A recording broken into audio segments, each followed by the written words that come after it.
Hello, good morning. Galing tayo sa school ni Arya. Ayan, thanks God. Dahil meron na siyang plots or plots eh. Meron na siyang, wait lang kayo, may po. Basta naka-register na po si Arya sa school. Tinanggap na po siya. Actually, 3 yung pinagpipilian natin. Pumunta tayo sa isa, diba doon sa Catholic kasi, syempre, as a Catholic, syempre gusto natin na ang anak natin ay mag-school sa Catholic school or evangelist or any Baptist is okay. Pero, ang sabi doon sa teacher, ng head teacher na medyo malayo daw, medyo bundok, diba, last time. Kaya ngayon, tumawag ako sa isang school. Teka lang kayo.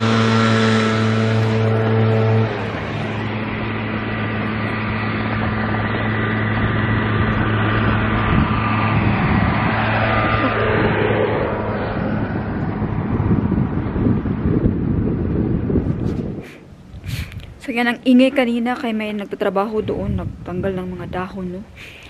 Dito na tayo at yan, galing nga ako doon sa school ni Arya. Diba, first time pinuntahan na ikwento namin na malayo, malapit lang siya kung sa Navi, 4 minutes. Pero yung daan po ay grabe ka, bundok. Kaya sabi nila na pumunta ka sa ibang school, ganun. Kaya kanina, yan, kaninang morning, bilis-bilis tayo. Hindi na ako nakapag-vlog, hindi na ako nag-isip na kahit ano. Focus na ako dun sa school niya kasi napaka-importante ng school dito. Ay, sa lahat naman talaga importante. I mean, bawal malate. Tapos yung papers. May mga papers kasi na kailangan na i-fill up. Kaya, dun ako nagfo-focus kanina. And, yun nga. Yan, thanks God. Dahil, natanggap na si Arya sa school. So, meron na po siyang school. Teka lang, mag-park tayo dito. At meron po tayong mga pinamili.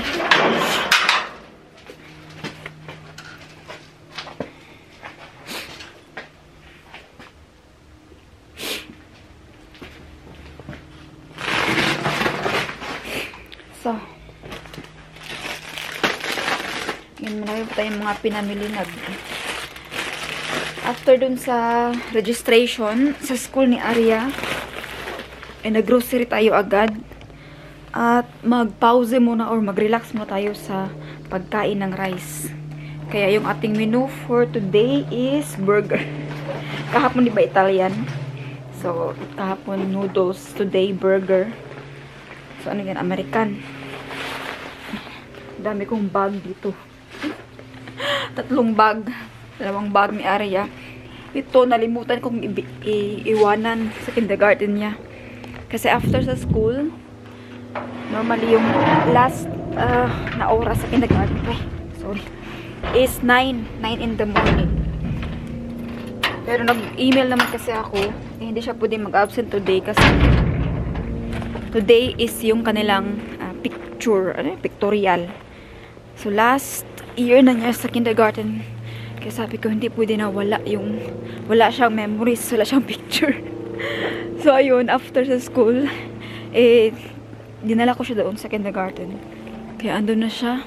Siya yung pinaka-last. Pero alam naman ng school, pwede naman yan mag-excuse. Kapag, especially pag meron kang termin or appointment, walang problema dyan. Ayun, andun na si Arya. Nakakatuwa kasi tinanong siya ng teacher nung sa school ba kung sino ang gusto mo na ma-classmate yan. Kasi yung 3 school na nirecommend ng government, alam nila no, is yung mga school na malalapit sa bahay yan. At ang sabi doon nga sa Catholic school na pinuntahan natin na medyo complicated complicated yung transportation, sabi is better yung school is yung malakad ba ng bata, yung pwede mo siyang hayaan na maglakad papunta ng school, yung hindi ka natatakot kasi doon kasi kailangan talaga siyang ihatid, hindi pwede pabayaan yung bata na siya na mag-isa mapunta ng school. Kaya thanks God, ay meron na po siyang meron na siyang school ngayon, nakaregister na siya and sobrang proud ko sa sarili ko kasi nagawa ko yun. Nagawa ko lahat, no? Na ako lang mag-isa. Pero alam nyo ba, tinatanong sa akin yung pirma ng papa niya. Sabi niya na Zorgerecht ang tawag nito sa Germany. Sa German, Zorgerecht yung rights. Sabi ko, pwede naman siguro na hindi siya magpirma kasi ako naman yung nag-aalaga sa kanya. Ako lang, me alone, sabi ko. Sabi niya, pero kung dalawa kayo may rights, kung gusto niya ng may rights, kailangan niya talaga yung pirma. Yun ang sabi. Sarap sanang sabihin ba na hindi man siya, wala man siyang wala kasi siyang bigay ng child support, financial. Pero hindi ko na lang sinabi. Sabi na lang kasi inisip na lang yung anak ko. Pero bahala na yun siya. Mag-file ako ng case. Mag-file tayo kay, di ba, kung gusto niya ng right sa anak niya, lalo na mga papa dyan, papa, nanay, kung gusto niyo yung rights, magbigay kayo ng support. Hindi naman maganda yun. Mag-rights kayo, wala lang support. Sige na po, magluto na ako. Andito na ako sa bahay. May tayong gagawin at may trabaho ako mamaya. Ang sarap din magtrabaho pero kailangan. Kailangan. Ay, pati ito na.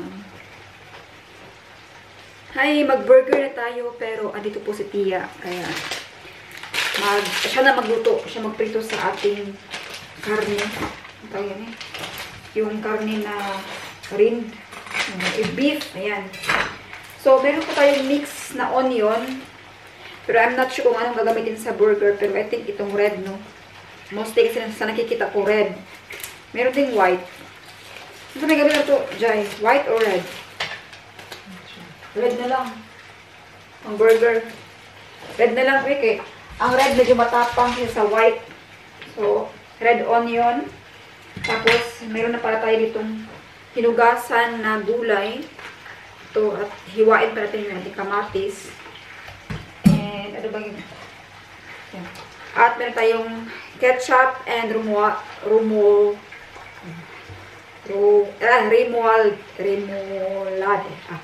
Meron tayo itong ketchup at remoulade. Remoulade sauce. Pwede rin po mayonnaise, di ba? Sa burger.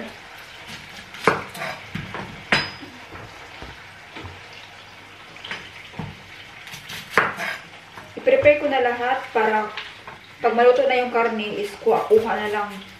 Kuha na lang gusto mong gulay.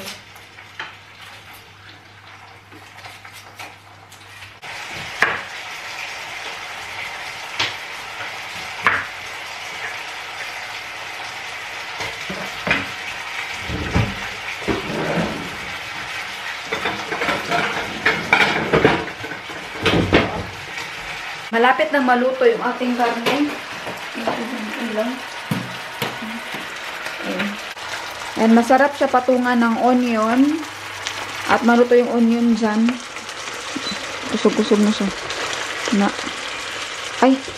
Nag-ulot na hindi ko. Babaunin natin itong ating burger. Kaya lagyan ko muna dito sa bag. Maglalagay tayo dito ng kamatis.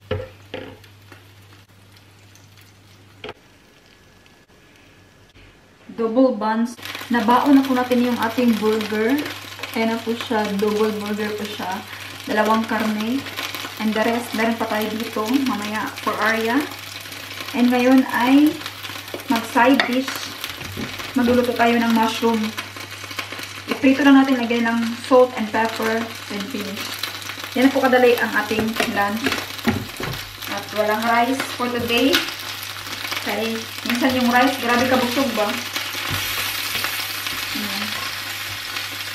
Itong mushroom pala ay sale ito doon sa Edeka. Normally mga nasa 2 euro. Nag-sale siya ng 1 euro 30 ata yun. Minsan yung pack niya.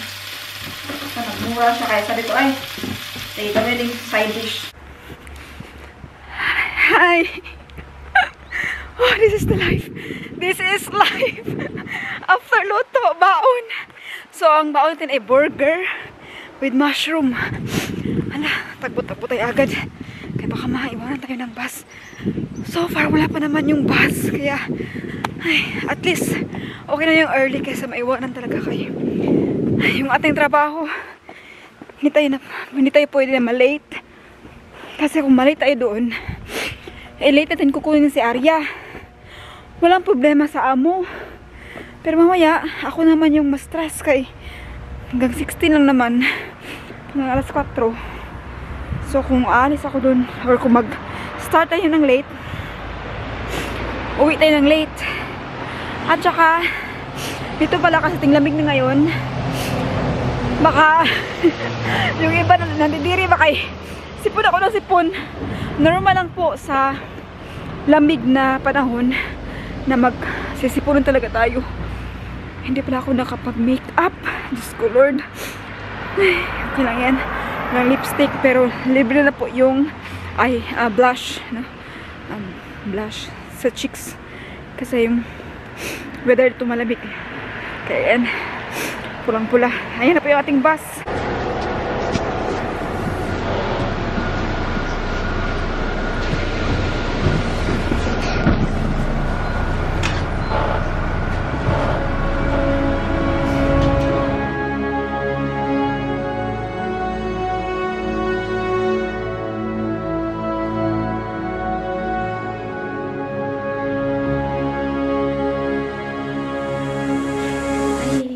Sa extra ko na work. Ayan, andito na tayo sa extra na ng work. Alam nyo ba na yung oras ko dito ay 20 euro. Tapos yung gagawin ko lang, pasudas lang. Kasi meron kasi silang parang playroom. Napakadami ng gamit. At saka ilang kwarto to. Ang daming kwarto. Like mga abot siguro ng 20 rooms. Punas tayo sa mga salamin dyan, ganyan. Tapos ito din. Punas din tayo. Ganyan na yung trabaho. Ang importante kasi dito, yung stove. Alikabok ba? Yan. Yung mga alikabok kasi naglalaro sila.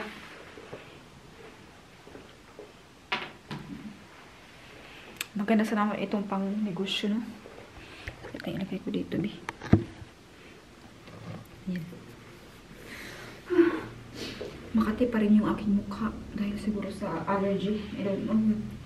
Sobrang kati. Sa ano ba? Frost. Cold frosting.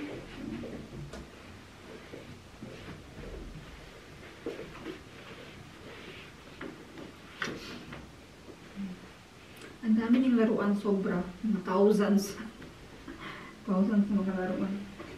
Sobrang dami.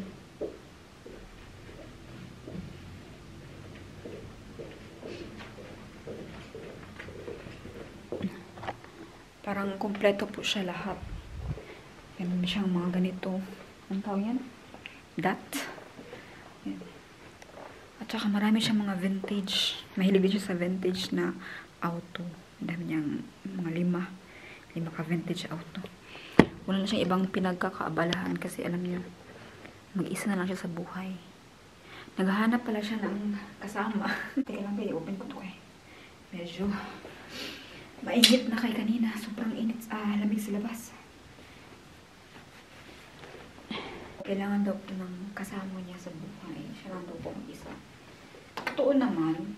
Tsaka malungkot naman yung mag-isa kami. Ang dami mong gamit. Kompleto lahat. Ang laki ng bahay. Ang daming auto. Ano ba yan? Ang daming sasakyan. Auto. Ano ba? Diyan ako lahat sa kanya. At saka may ano din. Sabi ko nga sa kanya na for example, mag-dating siya nung online. Hindi kasi siya masyadong marunong mag-English. German na. Konti lang yung English niya. Sabi niya, turuan mo ko mag-English. Sabi ko, paano kita tuturuan? Nabihinis ako dito. Kaya, yun ang ano. Pero hindi naman, pero sa tingin ko, hindi naman siya malungkot. Kasi, kahit mag-isa lang siya sa buhay, ang laki ng kanyang bahay, siya na mag-isa. Marami siyang pinagkakaabalahan. marami siyang laruan, you know? Grabe. At nag-invite siya ng mga tao dito. Like weekend, every weekend talaga. Nag-meeting sila, laro, ganyan. Invite. Sabi ko nga, next time ba pag may mga birthday ng anak ko, pwede ba dito i-held? Kasi kompleto ba? Talagang ma-enjoy yung mga bata dito. Lahat nandito na talaga. Meron pa po sa taas. Napakadami pa sa taas. Yan o. Lahat ng laruan, basta. Nandiyan pa. Mga thousands of laruan. Sa taas, Lego. Isang kwarto, Lego, guitar, instrument. Lahat ng music instrument, meron siya. Pero kailangan ko na po magtrabaho kasi 2 hours na ito. 2 hours na ako kasi magsusundo ako kay Arya. Hay, tapos na akong magtrabaho. Hindi ba blurry? Yan. Tapos ako magtrabaho at inumin ko lang yung aking the rest ng aking inumin dito. Kasi every time na mag-work ako is libre food or snacks.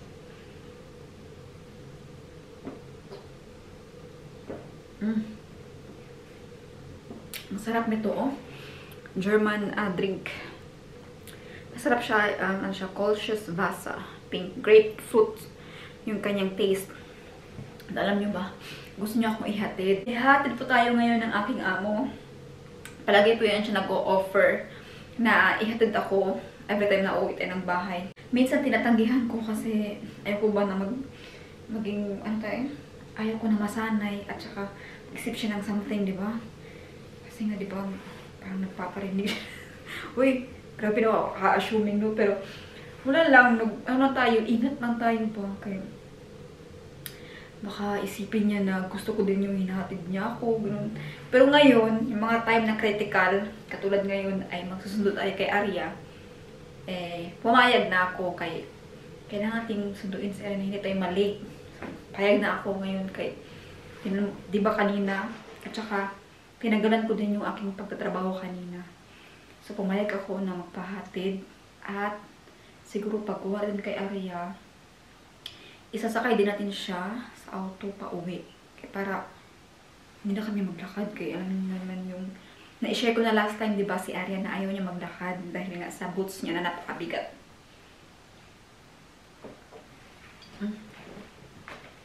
Kailangan itong ubusin. Okay. Sayang.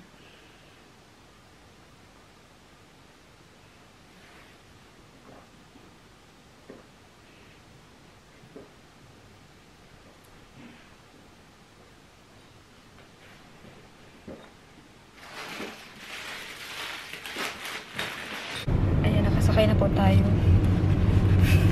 Sorry, I'm making vlog. So, nakasakay na tayo at first ay kukunin natin si Arya sa kindergarten. Tapos sabi ko, pwede bang makaupo si Arya dito? Sabi niya, wala problema. Susunduin namin si Arya tapos ihatid niya tayo sa oh my god. Ihatid niya tayo sa bahay. At yung gamit na sasakyan ay isa sa kanyang mga sports car. Mahilig kasi siya sa sports car. Sprichst du mit dir selber? Ja. Das heißt Vlogging. Mhm. Yeah. Vlogging in YouTube. Ja. Kennst du YouTube? Ja. Ja, ich bin manchmal da. Das andere Philippinen oder? Ja, the audience ist nur Filipinos, Ja. weil ich spreche nur Tagalog, Ja. unsere Sprache. Und ja, ist erzähle mein Leben hier und ich habe geputzt und so weiter. Okay. Ja. Und das ist interessant von den anderen Leuten, wo wohnt in anderen Land. Ja. Weil philippinische Mensch ist nicht nur in Philippines. Wir sind überall. Ihr seid überall, ja. Ja.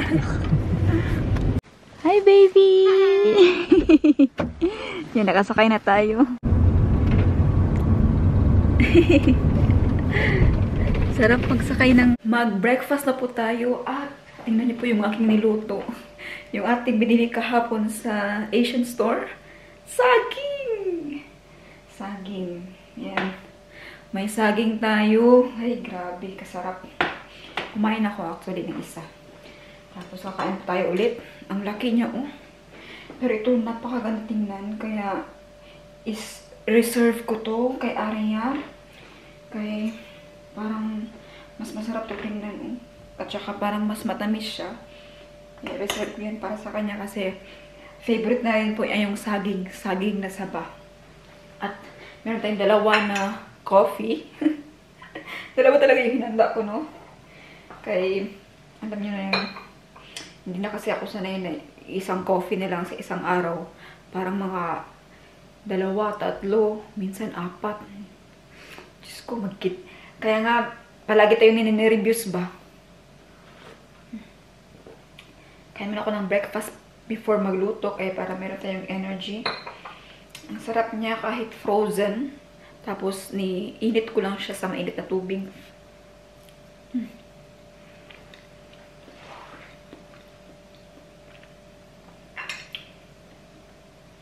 Matamis naman siya. Tingnan natin kung saan to galing. Made, hala. Oh my God! Davao, Philippines. Hala ka. Sa amin pala to. Expiration 7/7/2028. Sa, ano siya, Sagrex Foods Incorporated, Davao, Philippines. Sa amin pala talaga to. Golden Saba, PH. Galing naman. Tsaka alam niyo yung saging dito, lalo sa Asian store, palagi nauubos. Baka ibang lahi din bumibili ng saging.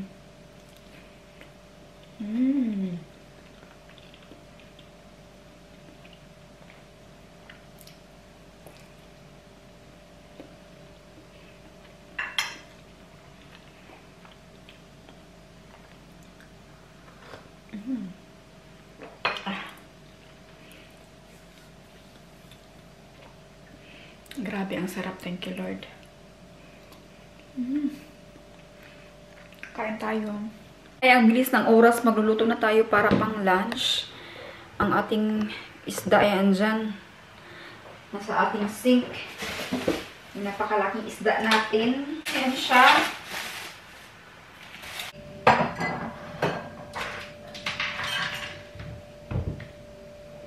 And,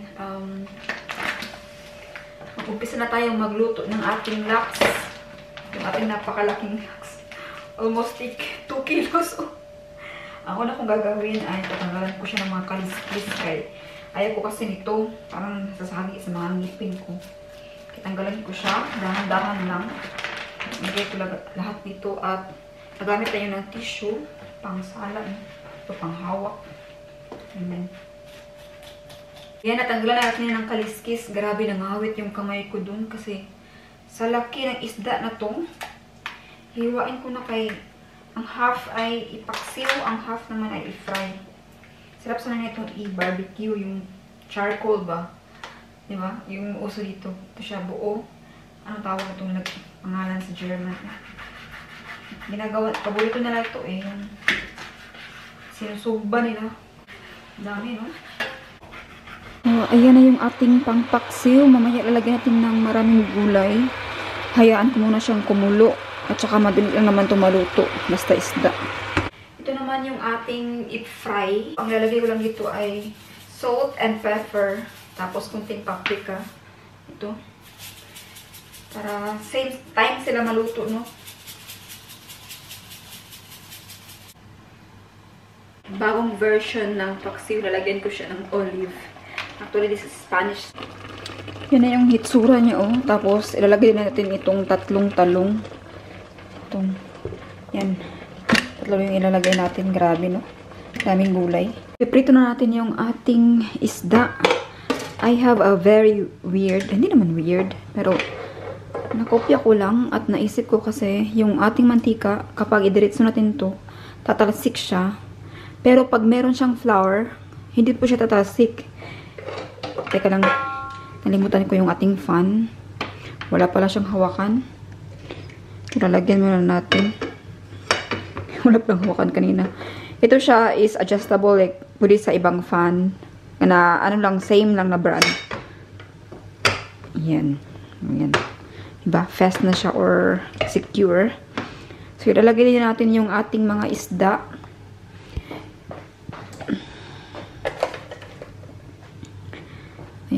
Ito na yung mantika na may harina, pepper, and paprika.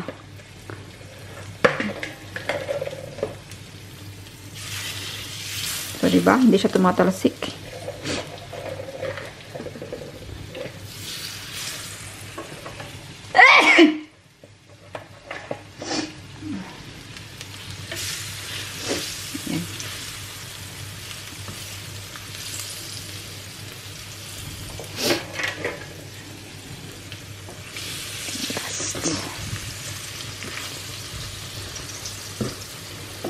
So, nagkasya naman siya. Ito.